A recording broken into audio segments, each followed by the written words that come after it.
Jangan lupa untuk subscribe, like, and share. Selamat menonton.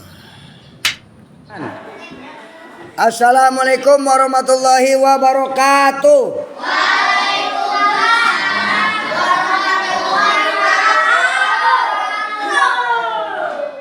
Ada 4 yang perlu kalian perhatikan dari 5 kandungan surat Al-Alaq. Cukup 4 kamu perhatikan. Dari 4 itu cukup 3 kamu hafalkan. Jadi udah diskon 2 ya. Dari 5, 4, 3. Isi kandungan surat Al-Alaq. Ingat-ingat 1. Allah memerintahkan kepada hambanya untuk membaca. Nih isinya. Kamu bisa pakai redaksi yang berbeda. Apa isi kandungan surat Al-Alaq? Kamu bisa menjawab. Berisi perintah Allah tentang membaca. Gak harus sama dengan ini. Tapi harus ada perintah membaca. Jadi membaca itu siapa yang merintahin? Allah. Kamu belajar, kamu sekolah kesini, siapa yang perintah? Allah. Diperintah oleh Allah kamu suruh nuntut ilmu. Makanya binatang-binatang yang di lautan, ikan-ikan yang di lautan, ranting-ranting yang ada di pohon mendoakan kalian. Karena kalian pergi ke madrasah menuntut ilmu sampai kamu pulang. Makanya salah satu adab menuntut ilmu, tidak boleh memetik pohon. Karena pohon itu mendoakan kita. Termasuk batu. Batu-batu yang ada di dalam lautan pun ikut mendoakan orang yang menuntut ilmu. Kok lagi didoain, nuntutnya bercanda aja. Bagaimana? Yang ngedoakan nanti nggak ikhlas. Ada makhluk Allah yang pertama, makhluk Allah hanya tubuh dan ruh, nggak ada kekuatannya untuk jalan, yaitu pohon. Pohon diciptakan oleh Allah, punya tubuh tapi punya ruh, tapi nggak bisa jalan seperti kita. Ada makhluk yang berupa tubuhnya doang, yaitu batu. Batu gak ada nyawanya, tapi ada tubuhnya. Nah ini.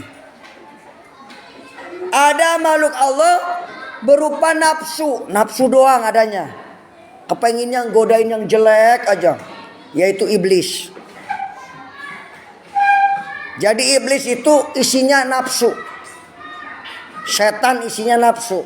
Kalau orang suka godain terus, inginnya berbuat buruk terus, berarti dia sudah kerasukan setan. Orang hayangnya musuhan aja sama temen. Emang temen sama temen biasa musuhan? Gak ada. Temen sama tetangga jauh gak ada. Yang deket pasti biasa berantem sama temen, suka salah.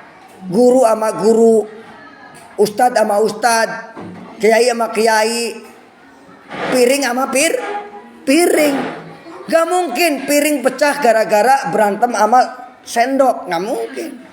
Piring sama piring perang, pecah ada satu. Nah ini. Jadi kalian orang yang mulia. Kalian dikasih ruh, dikasih jasad atau tubuh, dan dikasih akal. Nah ini. Makanya walaqad karomna bani Adam. Sungguh kami telah memuliakan anak Adam. Siapa yang memuliakan? Allah.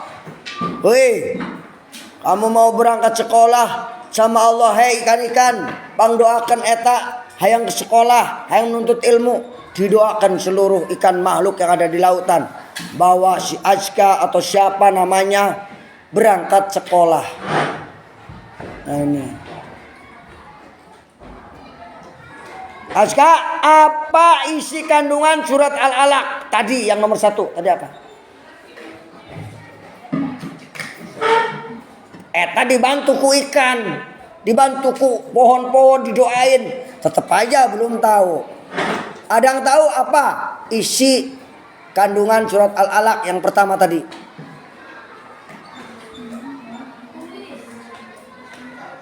Hah? Nah, perintah Allah untuk membaca. Dari 5 kamu suruh ngingetin 4. Dari 4 cukup 3. Itu. Jadi isinya adalah perintah Allah untuk membaca. Baca hadis Rasulullah, bagaimana Rasulullah minum, apakah tangan kiri atau tangan kanan. Dibaca hadisnya, dipraktekin. Baca hadis Rasulullah, apa Rasulullah puasa hari Jumat enggak atau puasa hari Kamis? Oh, hari Kamis, berarti hari Kamis saya ikut Rasulullah, ikut puasa. Hari Kamis enggak puasa, Senin enggak puasa, ikut siapa kamu? Pasti ikut hawa nafsu, ikut iblis. Kan kata Rasulullah, hidup dunia ini sebentar, banyak-banyak amal soleh, ikutin saya kata Rasulullah. Semua umatku masuk surga kecuali yang gak mau, yaitu yang gak mau ngikutin aku kata Rasulullah. Rasulullah hari Senin puasa, kenapa kamu enggak? Ikut saha? Ikutan hawa nafsu. Cek hawa nafsunya, ulah puasa, lapar, cerik, sakit perut, itulah diobatin penyakit-penyakit kita biar sembuh. Gak ada ceritanya orang puasa mati, gak ada. Justru orang puasa sehat. Itu. Rasulullah nyuruh sholat duha. Kamu sholat duha gak? Kamu ikut siapa? Nanti Allah mencari kamu di tengah-tengah orang yang tahajud. Kok gak ada ini si Ajka, gak ada. Kok gak ada kamu lagi tahajud? Allah mencari di tengah-tengah orang yang sholat duha. Mana anak min? Kok gak ada? Kan siapa yang sholat duha 1 rakaat, 1 atau 2 rakaat, berarti dia membangun istana di surga. Kalau kita ingin membangun istana di surga, berarti sholatnya kudu 7 hari berturut-turut. Atau 4 hari. Nanti yang 2 harinya ada tambahan. Jangan cuma 2 rakaat. Pokoknya 12 rakaat dikasih hadiah 1 istana di surga. Maka sholat duha sebanyak-banyaknya 12 rakaat. Allah lihat, di dunia ini ada santri-santri lagi baca Quran, lagi pada ngaji. Dilihat, kamu ngaji gak hari ini? Ngaji. Wah, alhamdulillah, berarti dilihat oleh Allah. Oh, dia ada di sana lagi ngaji. Berarti dicomot oleh Allah. Oh, ini berhak masuk surga. Amin ya robbal. Jadi kita harus banyak beramal soleh, mumpung kita masih hidup di dunia. Yang kedua nih, ingetin. Tadi yang pertama udah inget ya. Kandungan surat Al-Alaq. Yang kedua adalah Allah menjelaskan bahwa manusia adalah makhluk yang mulia. Allah menjelaskan bahwa terjadinya proses manusia adalah dari segumpal darah. Darah. Kalau dijual gak ada yang mau. Amis bau darah. Tapi kalau udah jadi manusia, ganteng, cantik, tapi sombong kata Allah. Ayo kita sholat. Seharusnya kita kegeraan ambil air wudhu. Kegeraan berlomba ambil air wudhu. Kegancangan. Hayang dipanggil haji, hayang dipanggil umroh ku Allah. Kau terdaik panggilan-panggilan Allah yang tiap hari aja gak mau. Bagaimana panggilan yang besar? Itu. Panggilan Allah itu tiap hari. Sholat dipanggil adan. Itu dulu. Panggilan Allah itu nyuci baju yang bersih. Buat sholat, buat ngaji, buat sekolah. Nyuci sepatu keneh, orang tua keneh. Masya Allah. Ya, nyuci sepatu masih emak. Aduh gimana. Aduh. Ini. Jadi panggilan Allah setiap hari itu nanti dikumpulin. Oh, orang ini rajin memenuhi panggilan Allah, sholat duha, sholat malam, sholat tahajud, baru dipanggil. Ini layak dipanggil untuk haji. Walaupun kaya, kalau belum dipanggil oleh Allah karena tidak mau memenuhi panggilan Allah di setiap harinya, maka nggak dipanggil dong ke sana. Gitu. Mau naik haji, mau umroh? Mau. Penuhi panggilan Allah. Yang kecil-kecil dulu, mulai subuh. Barang siapa yang sholat subuh, kemudian dia wirid, kemudian terbit matahari, kemudian sholat duha, maka dia mendapatkan pahala haji umroh. Masya Allah. Tabarakallah. La ilaha illallah. Mau memenuhi panggilan Allah? Jangan seperti ini. Ada panggilan Allah, kau pura-pura tuli. Pura tuli. Ada udan subuh, pura-pura tuli. Ada panggilan Allah, kau pura-pura buta. Pura-pura buta, nggak dengar, nggak lihat. Ada adzan, ada seruan, digero-gero ke Pak Guru, hayu ke aula, hayu sholat berjamaah. Matanya tak lihat, tapi mata lihat, tapi matanya bukan buta matanya, tapi hatinya. Buta mata, tak nampak jalan di dunia karena tidak ada cahaya. Buta mata, tak nampak cahaya di dunia karena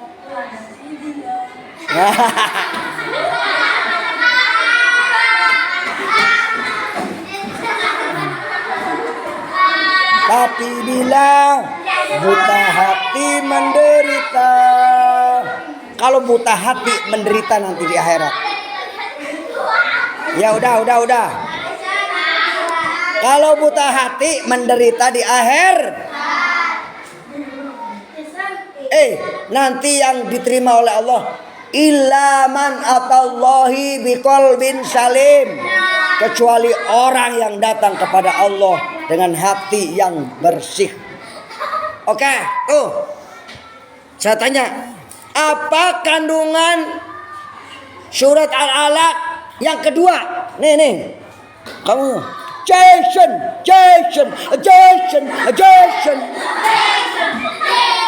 Apa kandungan surat Al-Alaq ayat yang kedua tadi? Nah ini, yaitu proses terjadinya manusia. Di situ dijadikan. Isi kandungannya adalah penjelasan tentang proses terjadinya manusia. 2 ya, harus ingat nih. Sekarang yang ketiga nih, yang terakhir. Kandungan surat Al-Alaq yang ketiga adalah Allah menjadikan kalam, bacaan sebagai alat untuk mendapatkan dan mengembangkan ilmu pengetahuan. Agak panjang. Apa yang ketiga? Makanya jangan main. Yang ketiga apa yang ketiga? Apa yang ketiga? Mengembangkan ilmu gimana? Allah menjadikan kalam sebagai alat untuk mendapatkan dan mengembangkan ilmu pengetahuan. Nih, Allah menjadikan kalam nih, ingat yang ketiga. Kalam nih, kalam sebagai alat untuk mengembangkan dan menerima ilmu pengetahuan. Pena. Ini adalah hasil dari pena, dari kalam ini. Sekarang tulisannya bukan pakai ini, tapi pakai kompor muter.